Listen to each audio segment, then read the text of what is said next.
Hey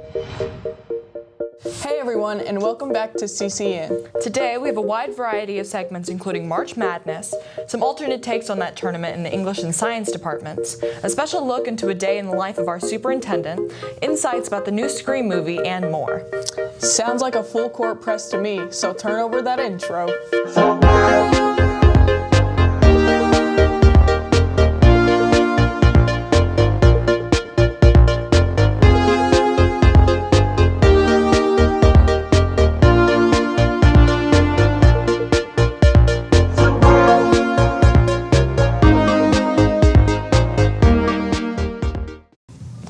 March Madness is in full swing with games happening last night and today.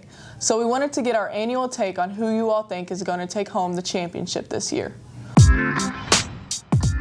Hey guys, I'm here with Shalice. Who do you think is going to win the men's March Madness tournament this year? Gonzaga. Let's go. I'm here with Natalia. Who do you think is going to win March Madness this year? Duke's boys basketball team. Okay, thank you. Thanks. Hey guys, I'm here with Travis. Clay. So who do you guys think is going to win March Madness this year? I say Tennessee. Yeah, I'll say Tennessee too. All right, thank you. I'm here with Miss Julian. Who do you think is going to win the March Madness tournament? Well, I don't believe it, but I'm cheering for my Kentucky Wildcats to win. Thank you. Hey guys, I'm here with Trajan. Who do you think is going to win March Madness this year? I think West Virginia's going to come out on top. You know, they've been really dominant this year. Yeah. I think they're pretty good this year. All right, thank you. No problem. Aiden, hi. Video. Go, go, go. You're already on. Aiden, hi. Who's going to win March Madness this year? I want to say Kentucky, but yeah, Kentucky. I don't think they are. What about you? Alabama. Alabama, let's go. I'm here with Gerard. and Sadu. who's going to win March Madness this year? Kansas. Kansas. I got Bama. All right, thanks guys. I'm here with Mr. Peckin. Who do you think is going to win the March Madness tournament this year? Kentucky. Oh, yeah. Hey guys, I'm here with Grace. Harris.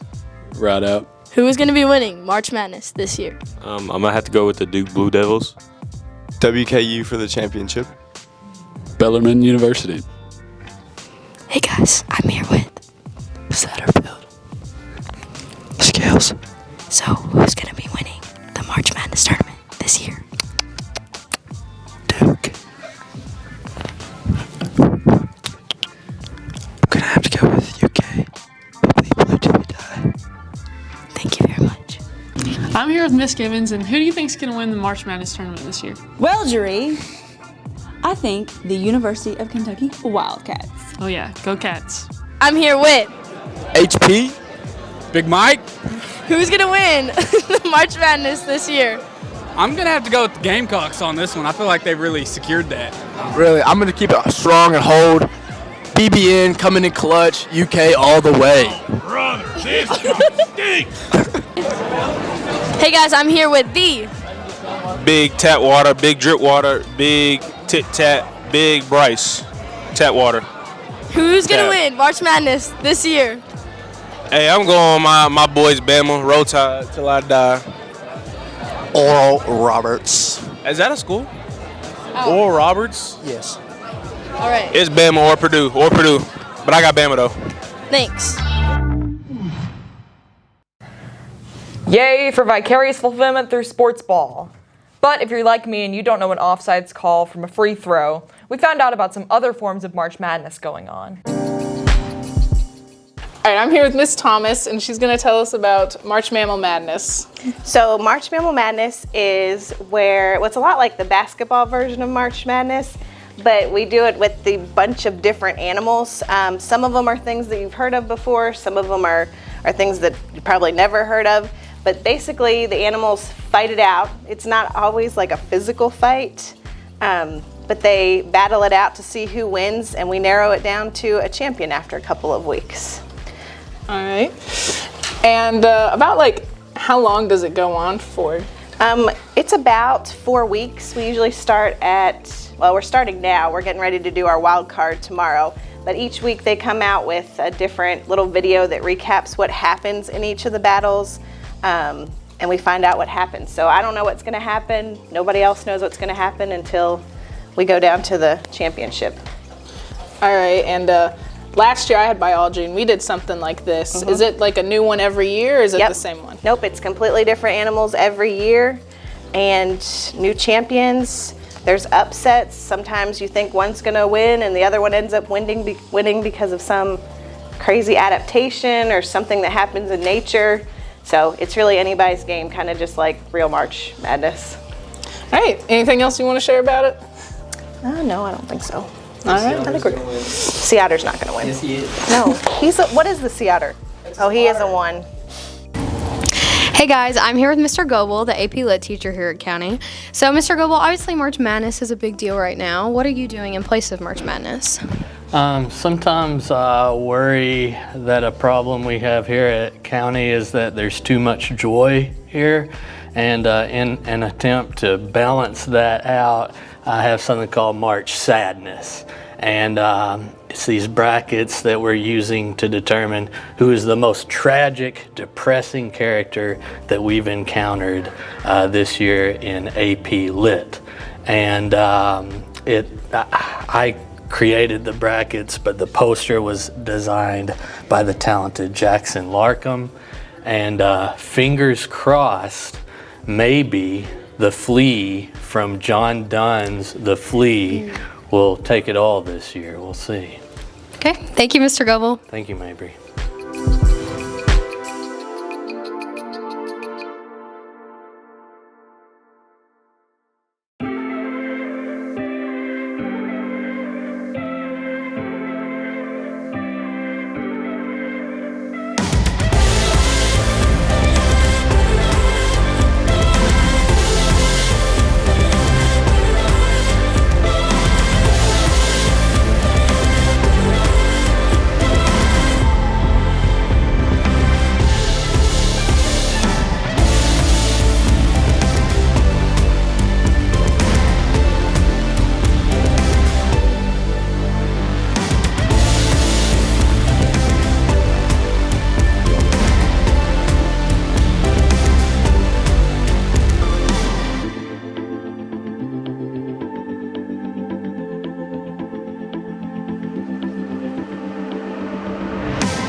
Does that work?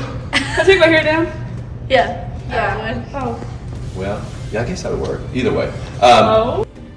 Point that out. Just walk on over there. I want you to point it out. There you go. There you go. Janet's got it. You know, when I first started, what I would do to make it easier, just because it's the Authority meteorologist Ron Rhodes. Here's the group, the whole group, and nothing but the group right here. Yeah, let's hear. This is Nate Fish's class, and of course, this is at Henderson County High School. Nate, Mr. Fish, I guess, to your students. What class is this? There's 2 classes in one, right? This is Journalism 2 and 3. Okay, now you guys actually put together newscasts back at Henderson County High School, right? And who is the main news person? Well, we've been kind of rotating this year. We've got a lot of talent in our senior class, but the guy back here, Joey Coggill, he's our main guy. He does the morning announcements every day, so if I had to pick a main anchor, he's the one. He is? Yeah. So he's the Brad Bird of Henderson County High School, is that what it is? Or the Joe Bird, for the morning, right? Yeah, there you go, yeah, right. Pick a bird, any bird, right? And then who's the meteorologist? Well, I can't call him meteorologist, doesn't have a degree. How about who's the weather guy? This is Brandon Kitchens right here. He's our weather guy. Brandon, all right, yes, Brandon. So Brandon, you want to help me with the weather? All right, there we go. Crew, I'm glad you guys are here. Have you learned anything? Probably not, but that's okay. You guys you absorb things. You'll learn from Angie. Go hang out with Angie. We'll meet you there. She'll tell you some stories. Then you'll learn. Let's go ahead and get the weather over here as we take a look at what's going on outside. And this is the look at our Diamond Valley Federal Credit Union camera there at Deaconess Gateway. Brandon, you can stand right there. And they're going to set us up here. Now also taking a look from Ellis Park. That is our Twin Bridge cam, we like to call it, though we keep tabs on the traffic, northbound and southbound. Come on back over here, Brandon. And now you can walk right back on out there. There's Brandon in all his glory. And you can see the sunshine busting through the clouds, so that's a pretty cool sight. Brandon, why don't you step up here just a little bit closer? There we go. Just because. The sunshine beaming down on the river. Let's go ahead and take a look at the numbers at the airport. Brandon, can you tell us the temperature and the wind? All right, temperature right now is going to be 42 degrees with winds of northwest of 13 miles an hour. Yeah, and that's sustained. We're seeing gusts even higher than that. And we were out in the backyard. It's pretty rough out there. there in that wind, no doubt, especially, when we started this week at 77 degrees. All right, can you point out the temperature over there in Fairfield, west of the Wabash? I'm going to make you walk a little bit, Brandon. So Fairfield temperature right now is 42 degrees. Got it. All right. How about down low, Madisonville? What do we got? It's 43. And your hometown of Henderson, what's the temperature right now? 40 degrees. 40 degrees, and it's 41 in Tell City, 41 in Jasper. Now, keep in mind, we got that wind out there all day, 15 to 25 miles an hour. These are not gusts. These are sustained winds. What is a sustained wind right now in Jasper? Jasper. Right? Yep, there it is. 20 miles an hour. 20 miles, that's right. 20 miles an hour in Floating Heads in Carmi. That's what we got going. All right, and then the wind chill, when you factor in the wind, it feels like what in Owensboro? Owensboro's going to be 32 degrees. That's right. And I'm feeling a wind chill right now all of a sudden. It's like a spirited wind chill right there. Okay. That was like a ballet floating head right there, wasn't it? Okay, the wind chill in Owensboro, 32. What is the wind chill right now in Flora up to the northwest?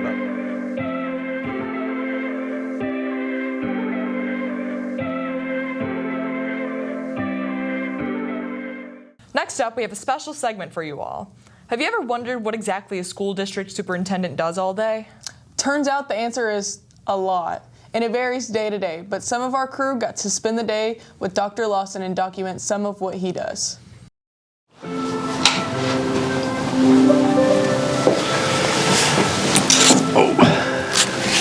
Hello, I'm Bob Lawson, and welcome to a day in the life of the Henderson County School Superintendent.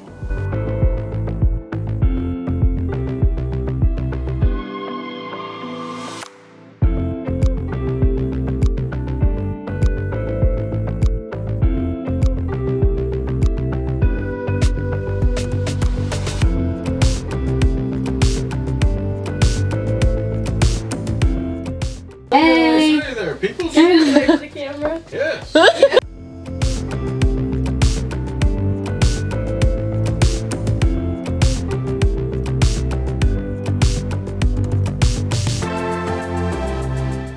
Based on projections. She's allocating the number of teachers based on those projections. Ms. Sandiford is finding a way to piece together the funding to hire that teacher. Then Ms. Carter will make sure we post the job early enough so when the best teachers are looking for a job, we get the pick of the litter, so to speak. And that translates to you all having the absolute best teachers. Yeah. I feel like a lot of things don't really notice that and understand that because, oh gosh, am I ever getting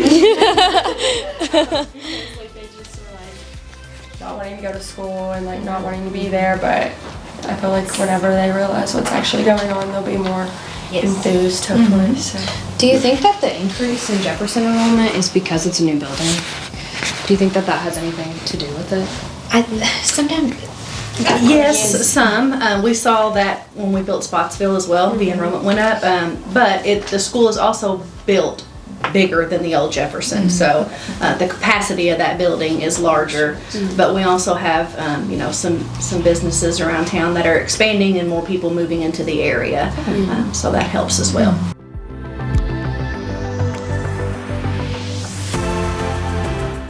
Is this the go-to snack every day? This is the go-to snack. This is Miss Robin, and she always makes sure that I have them, takes care of me. Awesome, thank you. Superintendents of like city and county before, but in terms of having a consolidated school district, Dr. Rideout was the superintendent who led us through the consolidation.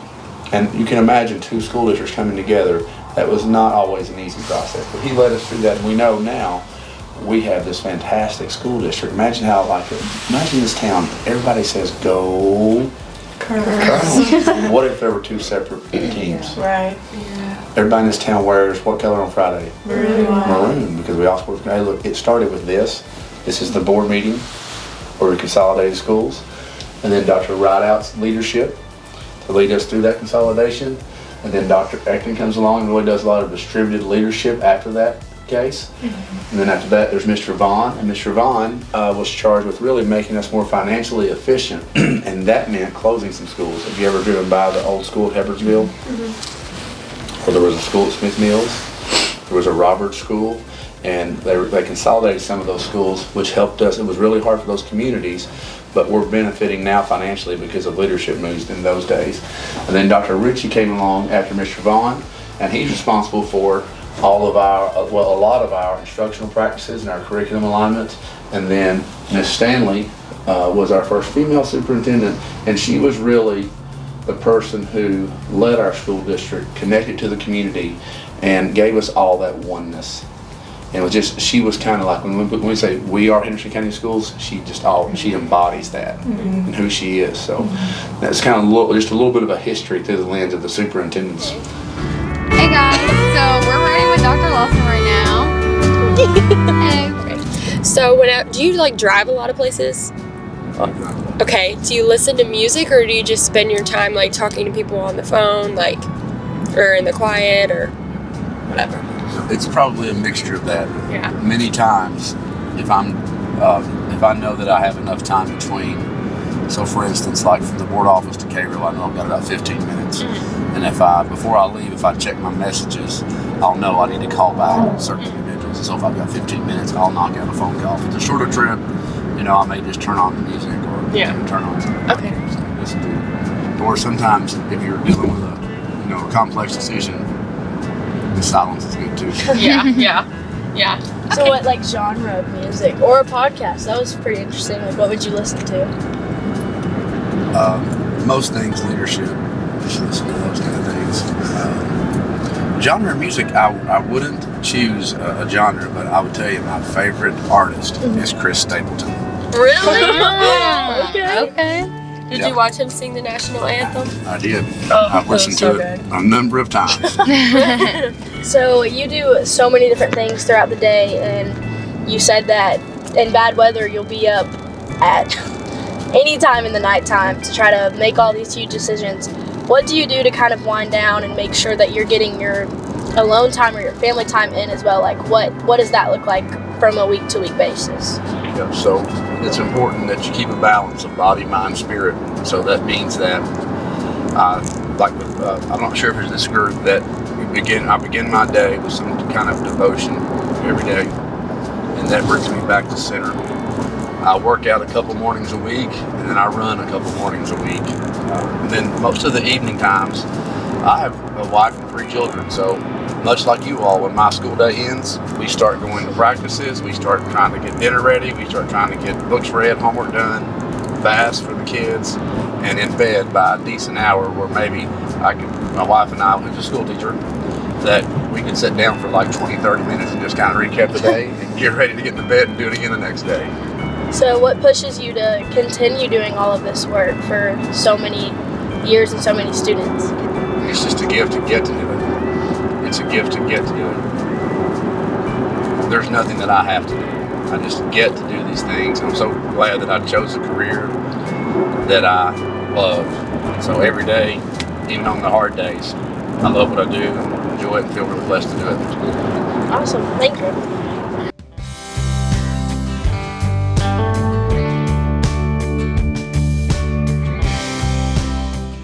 All right. Ms. Catherine, it's always good to see you. You too. Thank you for coming. Yeah. Thanks for sitting down with me today.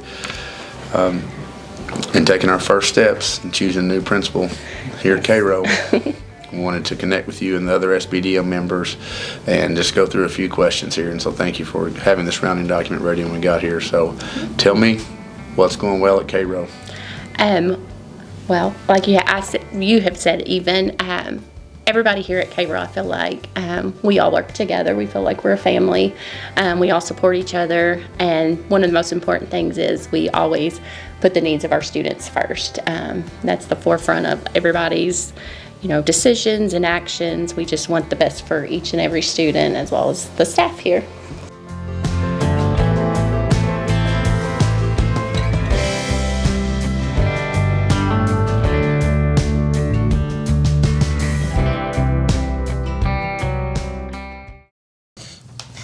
Thank you again, Dr. Lawson, for being willing to share. Thank you for tuning in to this episode of KernelCast. We'll see you again soon. Also, don't forget to check out the Kernel Journal at kerneljournal.net. And make sure you are following us on Instagram, TikTok, and Facebook. This is the KernelCast, signing out.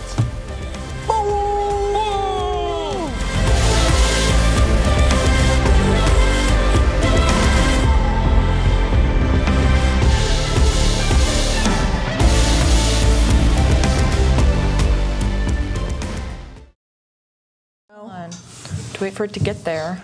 Scream movie and more. Sounds like full court press to me, so turn it over that intro. Roll intro. Okay, are we good? Go away! March Madness is in full swing with. This tree needs.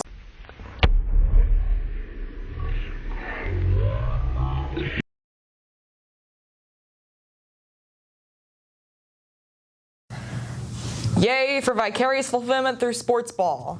But if you're like me and you don't know an offsides call from a free throw, we found out about some other forms of March Madness going on. March Sadness and Biology March Madness interviews.